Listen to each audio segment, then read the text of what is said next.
So today we are going to start our third video on fundamentals, that is now the topic is interest on capital.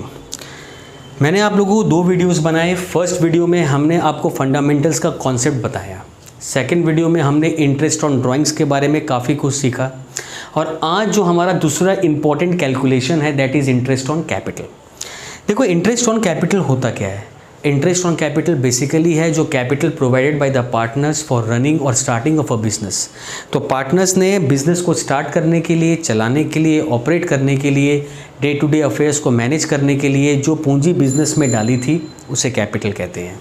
और उस capital पे कभी कभी partners को interest मिलता है। अगर पार्टनरशिप डिड में ये बात बोली है, means at the time of making an agreement with the consent of all the partners, means अगर सारे पार्टनर्स राजी हैं कि हम ये क्लॉज लेकर आते हैं कि पार्टनर्स को उनके कैपिटल पे इंटरेस्ट मिलेगा, then all the partners are entitled to get the interest on their respective Capitals.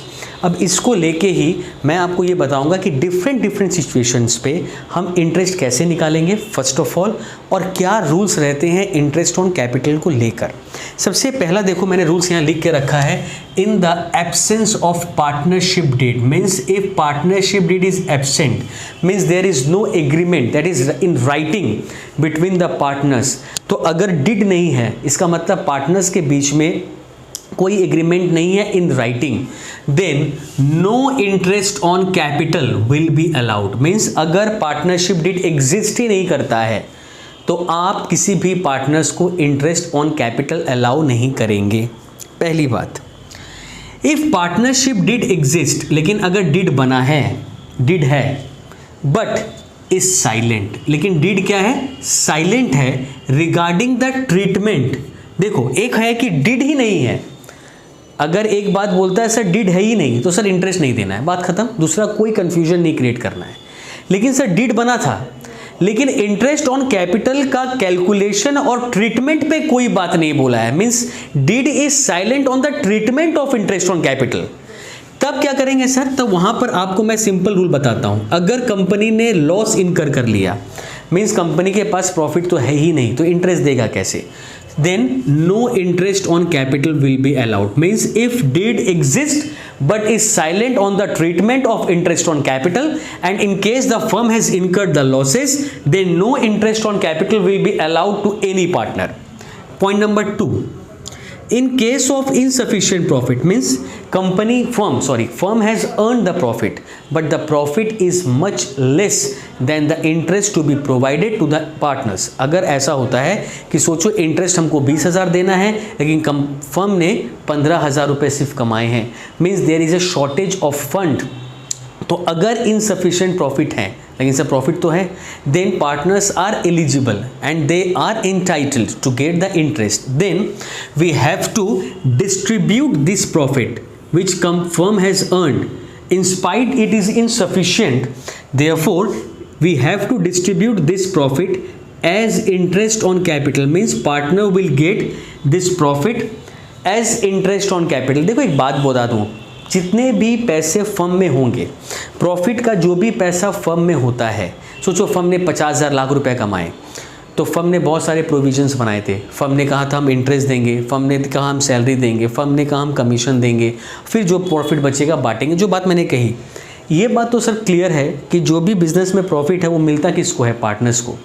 लेकिन वो प्रॉफिट अलग अलग रूप से पार्टनर्स को मिलता है। कभी वो प्रॉफिट इंटरेस्ट ऑन कैपिटल के रूप में मिलता है, कभी वो प्रॉफिट सैलरी के रूप में मिलता है, कभी वो प्रॉफिट कमीशन के रूप में मिलता है, और सब कुछ दे देने के बाद जो बचता है तब वो अल्टीमेटली वो शेयर ऑफ प्रॉफिट बन के पार्टनर्स को मिलता है। तो ये बात तो सर एकदम श्योर शॉट है कि अगर प्रॉफिट आया है, if there is a profit in a business and this profit is going to be distributed among the partners in any alternative ways, बहुत सारा alternative ways है, इंटरेस्ट के रूप में मिलेगा, सैलरी। तो अगर प्रॉफिट इनसफिशिएंट भी है तो यही प्रॉफिट हम पार्टनर्स को दे देंगे इंटरेस्ट ऑन कैपिटल का नाम लिखकर। समझ में आया? तो यही प्रॉफिट हम पार्टनर्स को ही देंगे प्रॉफिट, शेयर ऑफ प्रॉफिट नहीं बोलकर इंटरेस्ट ऑन कैपिटल दे देंगे और ये कैपिटल रेशियो में डिवाइड करेंगे। तो याद रखना, if partnership did exist and there is insufficient profit, that is profit is less than the interest on capital, then such profit is going to be divided among the partners as interest on capital in the capital ratio. Third point, अच्छा अगर इसमें एक और point आप जोड़ सकते हैं, अगर सर प्रॉफिट सफिशिएंट हुआ तो, अरे भाई सफिशिएंट हुआ तो वो चिंता का बात ही क्या है, जिसको जितना देना है दे दो, बात खत्म हो गई।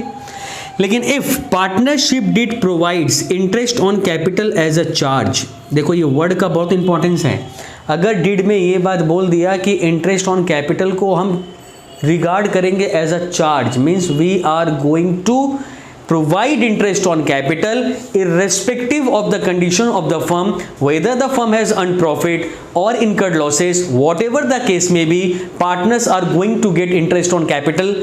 So यहाँ पर एक बात बहुत इंपॉर्टेंट है कि interest on capital will be allowed, देना ही पड़ेगा सर। प्रॉफिट हुआ, बहुत अच्छी बात है, बहुत अच्छी बात है सर, प्रॉफिट आराम से दीजिए, लेकिन प्रॉफिट इनसफिशिएंट है, अगर लॉस है, कोई भी केस हो, सफिशिएंट प्रॉफिट हो, इनसफिशिएंट प्रॉफिट हो, लॉस हो, कोई भी केस हो, पार्टनर्स का जो हक है इंटरेस्ट को लेकर उतना ही मिलेगा। मतलब अगर आप ऐसा बोलते हैं सर लॉस है हम नहीं देंगे, नहीं चलेगा। अगर आप कहेंगे सर इनसफिशिएंट प्रॉफिट है तो जितना प्रॉफिट है उतना ही दे देते हैं सर, उससे हम नहीं दे पाएंगे, नहीं चलेगा।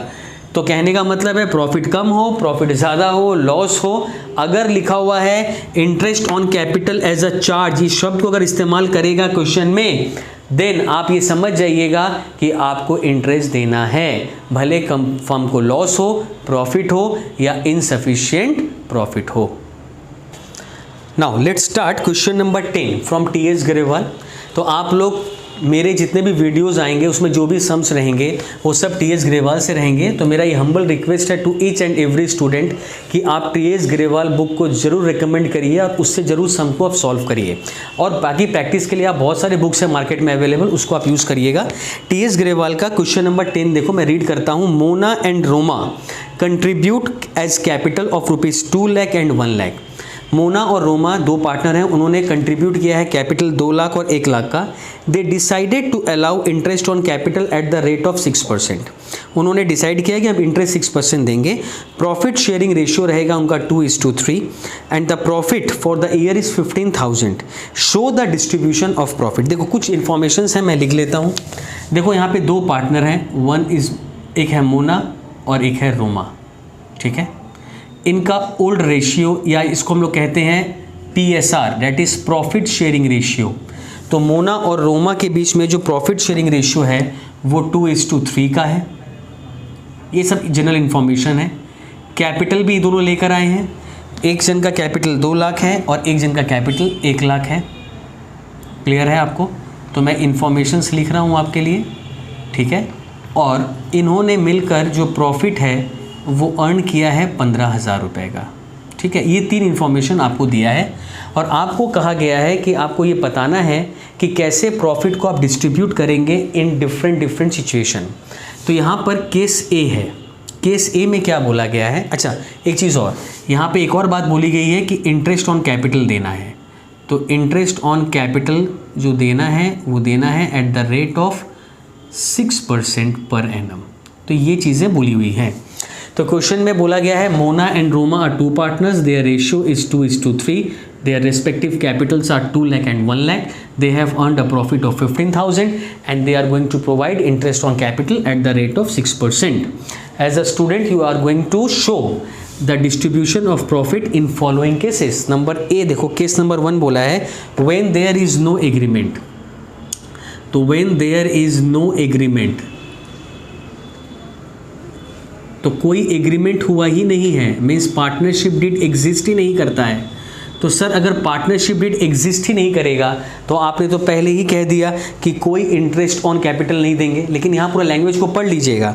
When there is no agreement except for interest on capital, means when there is no agreement except for interest on capital. For interest on capital मतलब इंटरेस्ट ऑन कैपिटल को छोड़कर सर और कोई एग्रीमेंट में बात नहीं है, तो हमको इतना नहीं माथा लगाना है, हम सिर्फ इतना समझेंगे कि इंटरेस्ट ऑन कैपिटल को लेके बात कही गई है, लेकिन उसके ट्रीटमेंट को लेके कोई बात नहीं कही गई है। तो हम लोग करते हैं कैसे।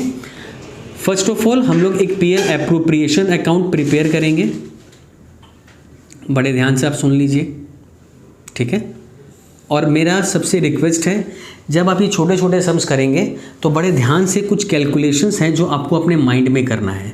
मैंने फॉर्मेट आप सबको लिखवाया हुआ है, जस्ट आपको पहले लिखना है by profit and loss, that is the net profit which is 15,000। ये तो क्लियर है सर। सर यहाँ पे हम लिखते हैं टू इंटरेस्ट ऑन कैपिटल। क्या लिखते हैं हम लोग यहाँ पे? To interest on capital. देना तो है सर, क्यों? क्योंकि सर प्रॉफिट तो हो चुका है, तो इंटरेस्ट तो पार्टनर्स को मिलेगा।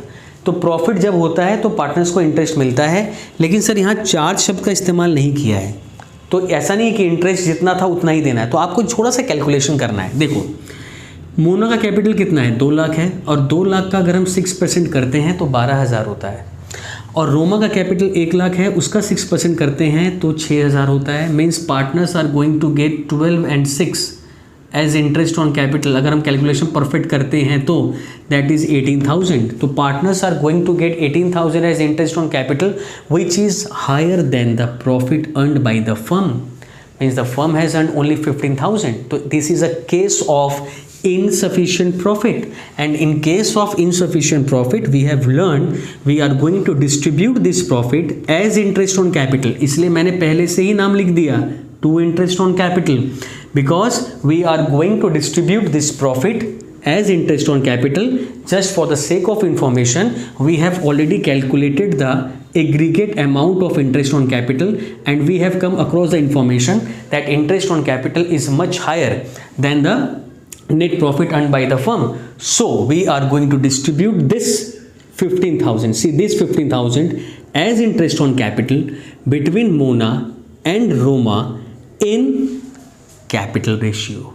In capital ratio means this 15,000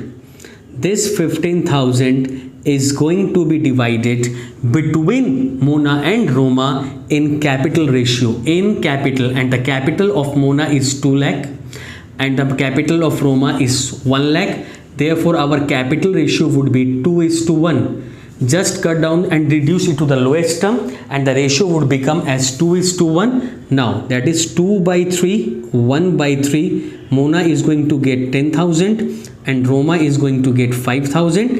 So this is the case of insufficient profit. So in case of insufficient profit, we are going to distribute net profit as interest on capital in capital ratio. But if in this present sum there exists another case where interest on capital to be provided as a charge, see, so when there is a clear indication that firm is going to provide interest on capital as a charge, means in spite of insufficient profit, partners are going to get, see, PL approve बना लीजिए, by PL लिख लीजिए, net profit that is 15,000, and we are going to provide interest on capital as per the norms, that is Mona and Roma. Mona has invested 2 lakh and she is entitled to get 6%, which is 12,000. Similarly, Roma has invested 6,000 and she is going to get 6,000. We know there is insufficient profit, but since the question has given a word charge in the agreement, so partners are going to get their full amount of interest, and the 3,000, that is the deficiency, which will be considered as a divisible loss between the partners by partner capital account, and this divisible loss is going to be distributed or going to be beared by the Mona and Roma in their profit sharing ratio. Means this one, that is PSR or LSR, profit sharing ratio or loss sharing ratio, whichever the case may be. so they are going to distribute in the ratio 2:3, and Mona is going to bear 1200 out of this 3000 and Roma 1800. तो ये तरीका होता है interest on capital का different scenario पे। मैंने सिर्फ 2 simple case उठा लिए, जहाँ पर एक मैंने कहा इनसफिशिएंट प्रॉफिट का, जो मैंने ये वाला सुना है, और दूसरा मैंने आपको बता दिया चार्ज वाला। तो ये 2 बेसिक आपके फंडास थे।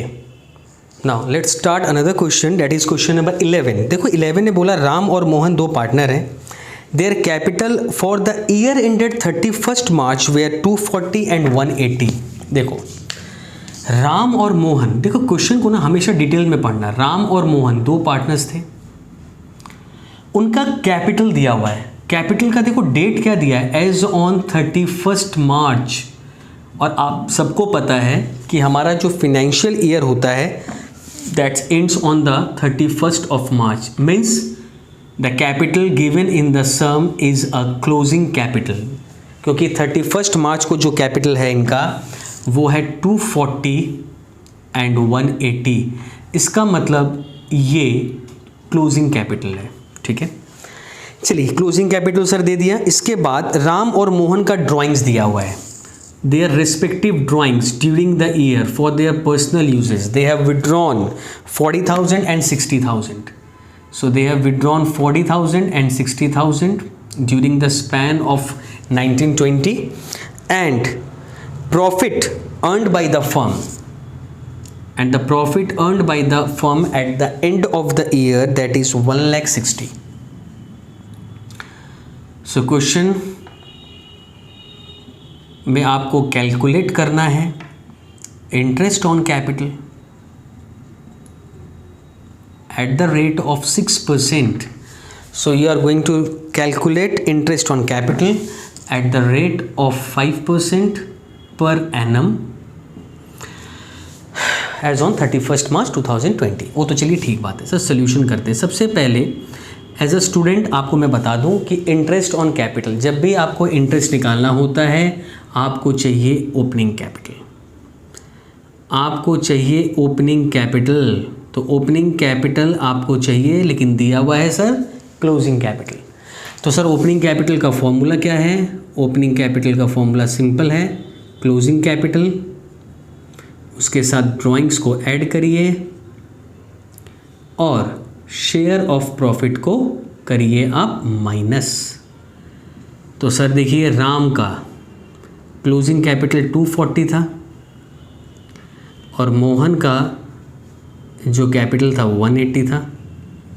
तो इसमें आप ड्राइंग्स को क्या करिए, प्लस करिए, दैट इज़ 40 एंड 60, और शेयर ऑफ प्रॉफिट को माइनस करिए। शेयर ऑफ प्रॉफिट सर ये देखो, ये कैपिटल इंडिविजुअली दिए हुए थे तो मैंने इंडिविजुअली लिखा। प्रॉफिट एग्रीगेट अमाउंट है, दोनों के बीच में बटेगा, कोई रेशियो नहीं है, then assume 1:1, that is 80-80, half of कर दीजिए। और यहाँ पर अगर आप देखेंगे तो इनका ओपनिंग कैपिटल हो गया 2 लाख और यहाँ पर हो गया 160।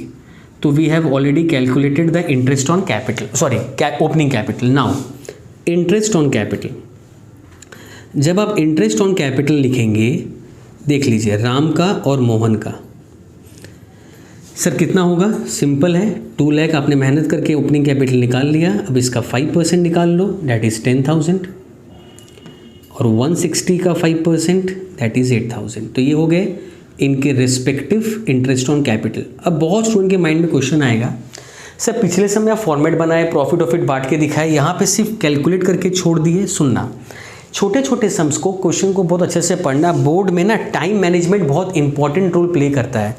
टाइम मैनेजमेंट का मतलब ये है कि क्वेश्चन में जितनी बातें पूछी जाएं उतनी ही आपको करनी है।